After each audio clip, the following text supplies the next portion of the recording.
Veneto Banca, sequestri ad orologeria, il commento di uno degli ex manager indagati dopo il blitz che ha messo sotto sigillo quasi 60 milioni di beni. Intanto il Parlamento dà il via libera al raddoppio del fondo vittime delle banche. Autonomia del Veneto, nuovo incontro a Roma tra il governatore Zaia e i sottosegretari Bressa e Baretta. Governo e Regione concordi sulle tempistiche, entro fine gennaio la firma dell'intesa. Dopo il vertice con l'azienda, i sindacati hanno incontrato i lavoratori della Benetton, non ci saranno ulteriori tagli e nel giro di 3 anni lo storico marchio dovrebbe ritornare in pareggio. Scoperta dalla polizia locale di Treviso un'officina meccanica abusiva responsabile dello sversamento di olio e altre sostanze inquinanti nelle stile, denunciati e multati 2 nigeriani. Situazione del reparto di geriatria del Carfoncello, dopo le critiche del vice sindaco Vigoletto sulle gestioni delle degenze non si è fatta attendere la dura risposta del direttore generale Benazzi.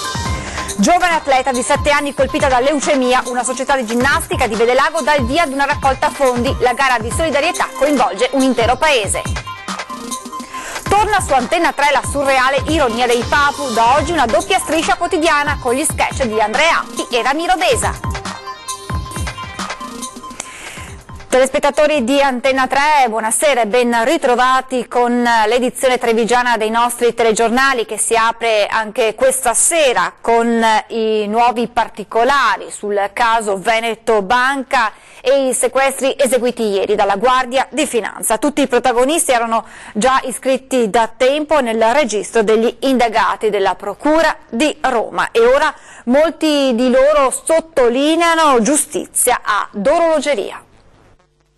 Un sequestro dall'orologeria è il commento che serpeggia tra gli indagati sul crack Veneto Banca, raggiunti ieri mattina dalla Guardia di Finanza in esecuzione del provvedimento emesso dalla Procura di Roma. Ed è la stessa perplessità espressa anche da altre parti coinvolte, prima tra tutte i piccoli azionisti truffati. La magistratura ha ritenuto di operare in queste giornate dopo 2 anni dall'apertura dell'indagine, anzi più di 2 anni, e non abbiamo elementi ovviamente per dare delle valutazioni complete. Tutto ciò che va verso la verità viene da noi ben visto. Un segnale forte sia sui responsabili della dirigenza di Veneto Banca che di BIM, Banca Intermobiliare, forse la vera chiave per capire il crollo della Banca di Montebelluna. Ci sono situazioni che non sono trasparenti, ci sono coinvolgimenti di livelli di potere molto elevati. Congelati quasi 60 milioni di euro per i quali ora gli indagati dovranno spiegarne la provenienza. Ostacolo alla vigilanza l'ipotesi di reato, per la quale tutti i protagonisti si dichiarano innocenti. 2 di loro vivono a Montebelluna e non hanno timore, ci dice Stefano Bertolo, a girare per la città, al contrario di Consoli. 5 nomi per 2 operazioni che avrebbero gonfiato valore e bilanci della banca, scoppiata, come ha sottolineato ieri il governatore di Banca d'Italia, dal connubio tra la mala gestio e la crisi economica. Ora tutti sperano nella giustizia ma anche nel risarcimento delle azioni, in un percorso che vede il prossimo 12 gennaio una nuova udienza a Roma. Una distanza dalla Marca che potrebbe fare la differenza e non il meglio. I cittadini e i risparmiatori sono la parte debole, che non possono aspettare i tempi della giustizia e non possono affondare nella palude delle competenze. Che lo Stato risarcisca, perché è evidente oramai che c'è una responsabilità di Stato, dopodiché se la vedrà lo Stato con i veri responsabili. E l'altra notizia di oggi sull'affare delle banche venete arriva da Roma, dove la Commissione Bilancio ha approvato il raddoppio del fondo risarcimento vittime delle truffe bancarie da 50 a 100 milioni di euro, che però tra gli azionisti di Veneto Banca vengono giudicati un'elemosina. Mi pare una risposta estremamente parziale, può andare bene per i casi umanamente più sensibili, ma la verità è che è andata distrutta una stagione di risparmio e che troppe famiglie sono in sofferenza. Da 180 a 360 euro ad azionista. Questo spanne il calcolo del risarcimento previsto dal raddoppio fondo vittime di truffe bancarie approvato la scorsa notte in Commissione Bilancio alla Camera. Da 50 a 100 milioni di euro, meno vincoli per ottenerli, ma spalmati però in 4 anni e per tutti i casi scoppiati di recente in Italia. Non cantano certo vittorie i risparmiatori di Veneto Banca, peraltro indifferenti a quanto sta portando avanti la magistratura romana. Io avevo tanto fiducia su Trinca perché lo vedevo un uomo in gamba, così lo conoscevo anche tramite il mio lavoro che facevo, però sono rimasta tanto delusa, tanto. Non spero niente, vorrei almeno una parte, insomma, che potessero dare qualcosa a sti azionisti, perché insomma i miei figli dicono lascia perdere mamma, aspetta e vediamo. Non so in che termini, come tempo gli danno, con quale fasce di reddito, se fanno l'ISEE per chi fa la richiesta, è un po' un mistero capire. Poi 100 milioni su 220.000 risparmiatori veneti è un nulla, sono cosa? Saranno 5 euro a testa. L'amministrazione comunale, quasi in risposta a questo fondo definito tiepido, sta portando avanti invece un'altra iniziativa. Una legge speciale affinché si riconosca la particolarità della situazione dei soci risparmiatori, che hanno uno status diverso rispetto ai soci investitori che erano consapevoli del rischio. Autonomia del Veneto, oggi nuovo incontro a Roma tra il governatore Zaia e i sottosegretari Bressa e Baretta. Regione e governo concordi sulle tempistiche, entro fine gennaio la firma della preintesa. L'incontro è stato positivo, sottosegretario Bressa e Baretta, e direi che è un incontro che va nella direzione sperata. Abbiamo parlato ovviamente del futuro e di questa preintesa o intesa che dir si voglia che vogliamo firmare. Così il governatore Luca Zaia al termine dell'incontro sull'autonomia che si è tenuto a Roma con i sottosegretari agli affari regionali Gianclaudio Bressa e all'economia Pierpaolo Baretta. Sono 5 i tavoli aperti su altrettante materie: sanità, lavoro, istruzione, ambiente e rapporti UE, per le quali è iniziata la discussione. Ne mancano altri 18, sottolinea il presidente del Veneto, ma la macchina è partita e questo è l'importante. Come importanti sono le tempistiche per sottoscrivere l'intesa. Fondamentale che si firmi ovviamente questo provvedimento tra governo e regione del Veneto alla volta di gennaio. L'obiettivo è quello di fornire indicazioni a chi salirà al governo, in modo che chiunque ci sarà, spiega il governatore Zaia, abbia già stabiliti criteri, tempistiche e modalità per affrontare una trattativa che dovrà continuare in un alveo già tracciato. Anche il sottosegretario Baretta punta a raggiungere un'intesa prima della fine della legislatura. E arrivare prima che l'attività parlamentare si concluda del tutto ad una preintesa, non so come la vorremmo chiamare, che definisca un percorso e che dia il segnale che si fa sul serio. I sindacati stamane hanno incontrato i lavoratori della Benetton per riferire quanto comunicato dall'azienda. Non ci saranno ulteriori tagli e nel giro di 3 anni lo storico marchio dovrebbe ritornare in pareggio, grazie anche al ritorno di Luciano Benetton. Io ho lavorato per tanti anni con Luciano Benetton e ho fiducia di lui. Positivo, siamo fiduciosi. 2 assemblee in mattinata a Castrette, la replica nel pomeriggio a Ponzano. Sindacati e lavoratori sanno che alla Benetton la situazione non è semplice, ma si continua a respirare aria di ottimismo, a cui ha contribuito non poco l'annuncio del rientro di patron Luciano. E le comunicazioni fatte ieri dall'azienda e riportate oggi ai dipendenti sono confortanti. L'azienda ci ha comunicato sostanzialmente che effettivamente c'è una situazione molto pesante, molto critica, ma che hanno già una visione di che cosa si dovrà fare. Si è parlato quindi di nuove collezioni, di aggredire nuovi mercati, di una riorganizzazione dell'organizzazione interna dei lavoratori e quindi di che cosa sperano di fare nel futuro. Già oggi il piano di rilancio industriale veniva discusso in CDA, l'organico dei dipendenti ha fatto sapere l'azienda non verrà toccato. Loro non ci hanno parlato assolutamente di tagli, anzi hanno dichiarato che non ci saranno i tagli. Situazione difficile ma le condizioni per il rilancio ci sono, commenta Nicola Brancher, segretario generale della FEMCA CISL, sulla stessa linea la segretaria della Filtem. Io sono fiduciosa su quanto emergerà, anche perché lo dobbiamo essere per il futuro di questa azienda. Questa azienda occupa 1400 dipendenti, non scordiamocelo, senza considerare tutto l'indotto, ed è un'azienda molto importante per il territorio appunto trevigiano. E quindi tutti si augurano che ci sia insomma, il ritorno della grande Benetton. Confermato per venerdì 22 dicembre lo sciopero dei 5.000 lavoratori della marca impiegati nella grande distribuzione e nella distribuzione cooperativa. Lo sciopero indetto congiuntamente dai sindacati di categoria Filcams CGL, Fisascat, CISL e Wiltux è finalizzato a sollecitare un avanzamento dei negoziati di rinnovo dei contratti nazionali di lavoro.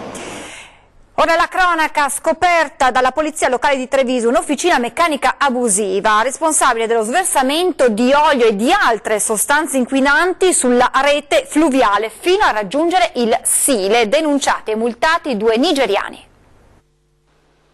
Treviso, città d'acque, ma, ai noi, acque sempre più spesso inquinate, come queste del fiume Cerca, piccolo corso d'acqua affluente del Sile. Negli ultimi mesi sulla sua superficie la comparsa di numerose e persistenti chiazze oleose. Ricevuta la segnalazione da residenti e passanti, gli agenti della polizia locale si sono messi all'opera. Seguendo all'indietro le tracce, prima lungo il fiumiciattolo e quindi su un fossato immissario del Cerca, sono arrivati qui, in via Castellana, ai piedi di un condominio, a 2 passi dall'ex consorzio agrario, un'officina meccanica abusiva e a cielo aperto. Eloquenti le immagini, autovetture smontate, pezzi di motore e altre parti meccaniche lasciate a terra, compresi diversi contenitori di olio motore esausto, causa degli sversamenti inquinanti. Responsabili dell'officina improvvisata 2 quarantenni nigeriani, denunciati a piede libero dagli agenti e segnalati alla procura per violazioni della normativa ambientale, gestione illecita di rifiuti ed esercizio abusivo. Per loro una sanzione di 5.000 euro, anche se di fronte ai vigili si sono difesi minimizzando. Se colleghiamo le segnalazioni che abbiamo ricevuto all'inquinamento nel fiume Torrente Cerca, alle diverse telefonate che abbiamo ricevuto appunto dai cittadini, riteniamo che l'attività fosse un'attività abbastanza marcata. Determinante per la soluzione del caso l'attività di controllo e segnalazione dei residenti. E l'invito è quello di segnalare nel momento in cui ci sono situazioni critiche la polizia locale, la nostra centrale operativa, pertanto è meglio fare una telefonata in più piuttosto che una in meno. Ancora un treno in ostaggio di una baby gang è caduto nel Padovano, vittima del gruppetto una giovane padovana che lavora a Treviso e che stava rientrando a casa. Tornano in azione le baby gang dei treni che ancora una volta hanno tenuto in ostaggio un intero convoglio. I ragazzi saliti nel Padovano a San Martino di Lupari, dopo aver insultato il capotreno, hanno sfogato la loro rabbia contro una passeggera di Galliera che lavora a Treviso e che stava rientrando a casa. Come sempre la 23enne è scesa alla stazione di Tombolo, ma è stata seguita dai componenti della banda, 4 persone tra cui una ragazza. L'hanno circondata, le hanno strappato il cappello. A quel punto la giovane ha chiesto aiuto al capotreno che l'ha fatta risalire nel convoglio e ha chiuso le porte. A quel punto i 4 non soddisfatti hanno iniziato a prendere a pugni il vagone, con il treno fermo in attesa che la gang finisse la sua azione. Poi il mezzo è ripartito e la 23enne è scesa a Cittadella. Un episodio sul quale indagano i carabinieri avvertiti di quanto accaduto. Si tratterebbe di giovani già conosciuti alle forze dell'ordine. Una notizia appena giunta in redazione: Vigili del Fuoco al lavoro dalle 18 di questa sera in un'abitazione di Maserada interessata dall'incendio. Le fiamme hanno interessato il tetto della casa. 5 le squadre dei Vigili del Fuoco al lavoro, un lavoro che durerà sicuramente per le prossime ore per la messa in sicurezza appunto del tetto e dell'intera abitazione. Lo ricordiamo a Maserada sul Piave. Ladri in azione invece nello store altro mercato di Treviso. I malviventi, approfittando del flusso di clienti presenti per le compere natalizie all'interno del negozio specializzato nella vendita di prodotti del commercio equo e solidale, si sono intrufolati nell'area riservata dove i dipendenti lasciano i loro effetti personali. I ladri sono fuggiti portando via le borse di 2 socie lavoratrici e di una volontaria. Voltiamo pagina. La situazione del reparto di geriatria del Cafoncello continua a far discutere e non si è fatta attendere la risposta del direttore generale dello SL2 Francesco Benazzi al vice sindaco di Treviso Roberto Grigoletto, fortemente critico sulla gestione delle degenze riservate agli anziani. Io non sono un professore, sono un umile servitore dei cittadini, quindi non mi permetterei mai di dare i voti a nessuno. Non ha gradito il direttore generale dell'US2 Francesco Benazzi di vedersi mettere un voto, anzi un votaccio, dal vice sindaco Roberto Grigoletto che, giusto per non bocciarlo, lo ha rimandato sul caso geriatria. Che i problemi ci fossero è noto da tempo, dice, ma l'amministrazione se ne accorge solo ora. Il piano di risanamento del reparto, continua Benazzi, è già partito. Lo stato di quel reparto è che stiamo facendo i lavori, continueremo a farli ovviamente, e i primi di gennaio andremo ad aprire la ristrutturazione, quindi avranno modo gli amministratori di toccare con mano che effettivamente abbiamo fatto i lavori. A questo si unisce un aumento di organico del personale e insieme arriva anche l'affondo al vice sindaco. Lo sa benissimo il vice sindaco, perché anche lui deve gestire il personale, immagino i vigili, che i tetti imposti dal Ministero, dell'Economia e Finanze, non danno né a lui la possibilità di mandarmi i vigili nei nostri quartieri che hanno dei problemi, e io non ho la possibilità di rimpinguare di più, non sta oltre le dotazioni organiche, il personale, quindi quello che potevamo fare lo abbiamo dato al massimo. Residenti del quartiere Santa Bona di Treviso che decidono di posizionare autonomamente le luminarie di Natale nel loro quartiere. Il centro storico è tutto illuminato, spiegano, mentre le luci non si vedono nelle periferie.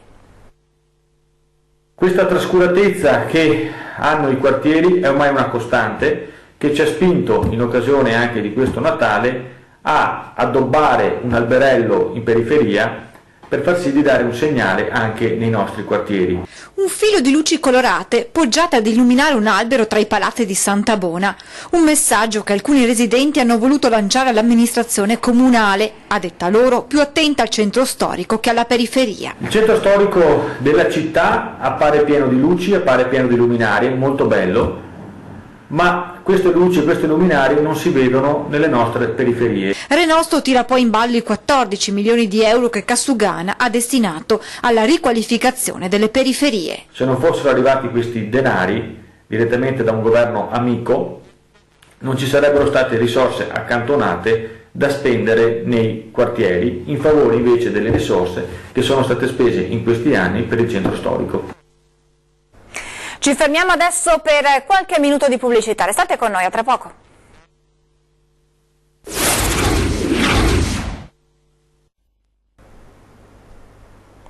Di nuovo in diretta per parlare di una raccolta fondi nel nome di una piccola atleta malata di leucemia. L'idea è venuta ad una società di ginnastica di Vedelago e la gente e gli sponsor hanno risposto con grande generosità.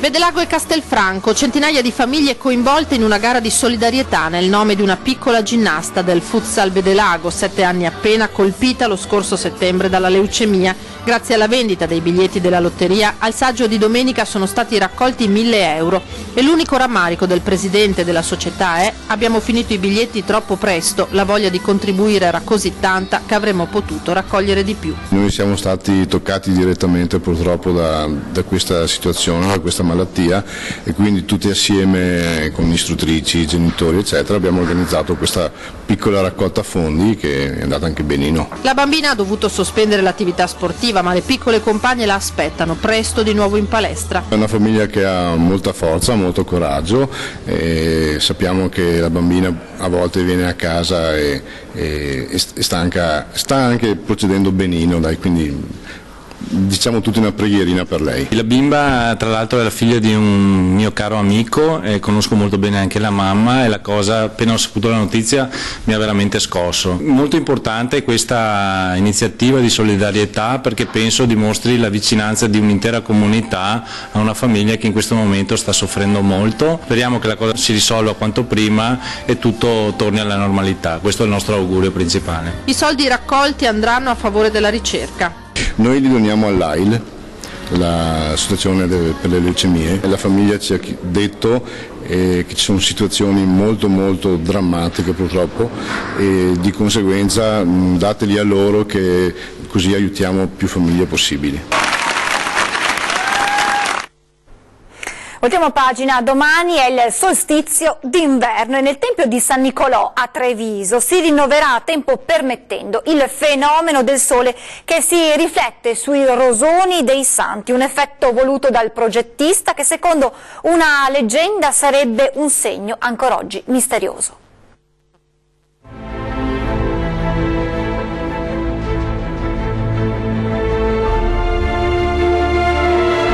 C'è chi lo definisce una meraviglia dell'ingegno umano applicato alla natura, chi invece lo indica come il segno di un codice segreto.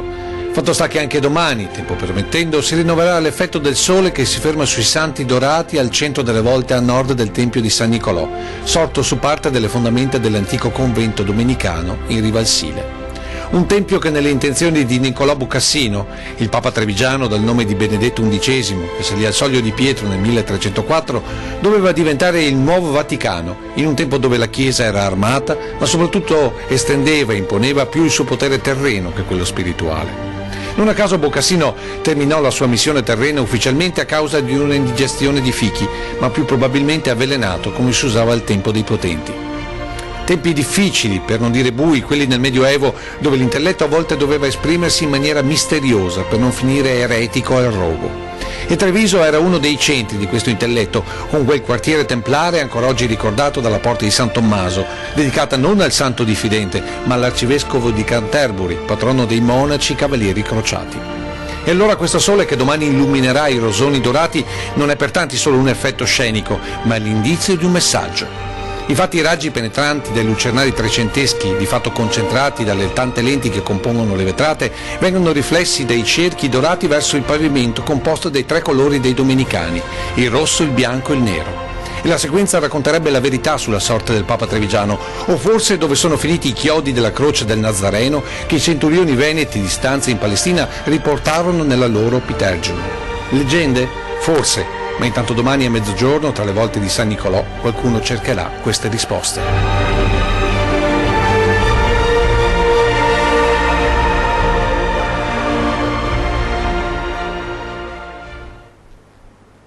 Siamo ora alla nostra rubrica dedicata ai presepi e allora vediamo quello realizzato nel giardino di casa sotto un gazebo dalla famiglia Lorenzon di Ponte di Piave.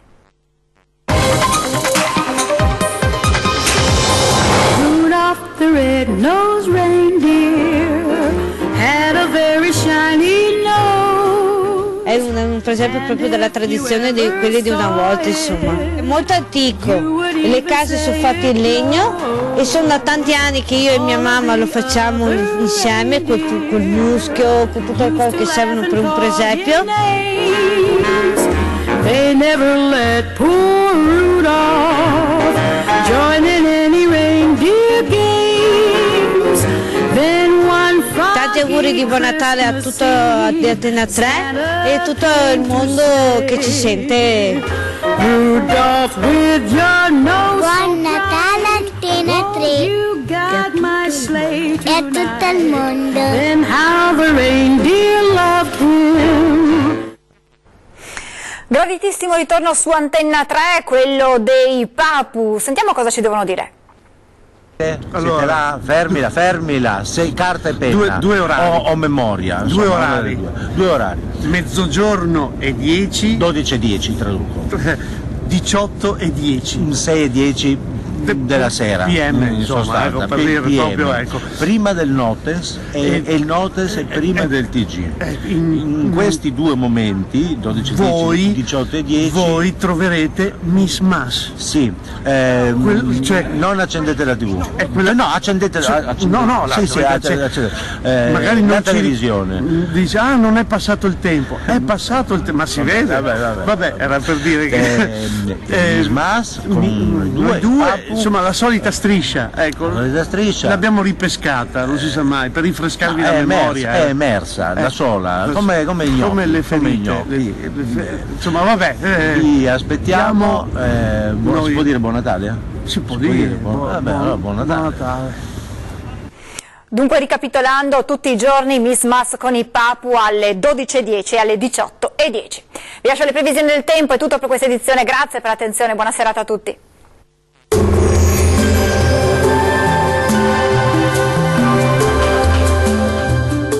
Termoidraulica Susin. Se compri una caldaia, in omaggio il condizionatore. Termoidraulica Susin a 0 branco. Ben ritrovati al meteo di Antenna 3. Prosegue il bel tempo sulle nostre regioni grazie alla presenza dell'alta pressione. Vediamo insieme nel dettaglio la previsione per il 21 dicembre. Sul Veneto il cielo quest'oggi si presenterà più nuvoloso rispetto ai giorni precedenti, ma non sono attese precipitazioni. Foschie e nebbie mattutine sulle pianure centrali, più spazi soleggiati invece altrove. Il clima risulterà essere piuttosto freddo, con temperature massime non più alte di 5 gradi, valori notturni compresi tra -5 e -1 grado. Che tempo farà sul Friuli Venezia Giulia? L'atmosfera risulterà essere stabile sulla nostra regione, sarà infatti una bella giornata di sole con il cielo che si presenterà sereno o al massimo poco nuvoloso su tutte le province. Vediamo anche in questo caso l'andamento delle temperature, le massime saranno comprese tra 5 e 7 gradi, valori notturni sotto zero ovunque con estese gelate. Concludiamo infine con uno sguardo alla situazione meteorologica del Trentino Alto Adige. Anche qui sarà un'altra giornata all'insegna del bel tempo, con il cielo che si presenterà poco o parzialmente nuvoloso su tutto il territorio. Qualche addensamento e locali nevicate anche a bassa quota saranno possibili sui settori alpini di confine.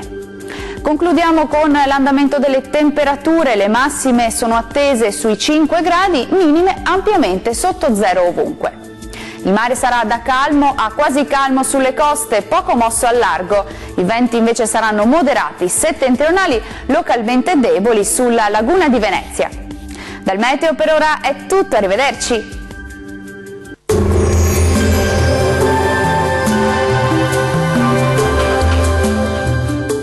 Termoidraulica Susin. Se compri una caldaia, in omaggio il condizionatore. Termoidraulica Susin a zero branco.